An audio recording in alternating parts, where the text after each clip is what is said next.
मध्यकाल में केवल राजनीतिक एवं सामाजिक क्षेत्र में ही पतन, संघर्ष एवं पुनर्निर्माण नहीं हुआ, बल्कि यह प्रक्रिया धार्मिक क्षेत्र में भी दृष्टिगोचर होती है।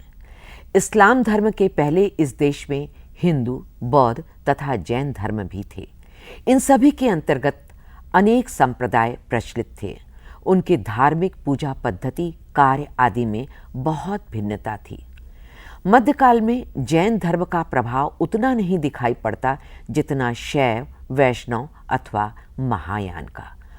हर्षकाल में बौद्ध धर्म दो शाखाओं में विभक्त हो गया, हीनयान और महायान।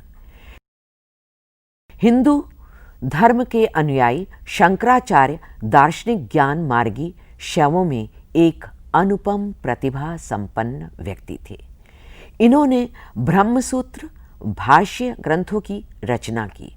उस समय भारत में प्रचलित विभिन्न धर्मों में अनेक मार्गों और संप्रदायों में बंटने की प्रवृत्ति चरम सीमा पर थी।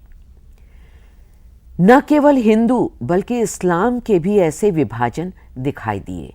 वे आपस में एक दूसरे से अक्सर संघर्ष करते रहते थे। भक्ति काव्य अपने अपने मतों की भिन्नता के बावजूद समस्त धार्मिक संप्रदायों और जातियों में विराट समन्वय का प्रतीक बनकर आया।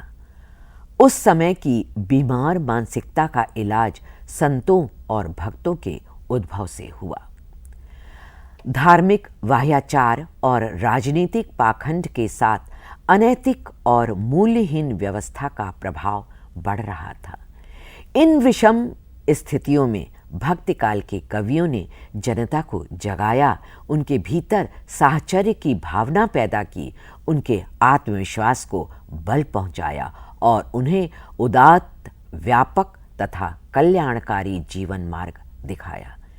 तो ये था पूर्व मध्यकाल यानी भक्तिकाल का युग परिवेश।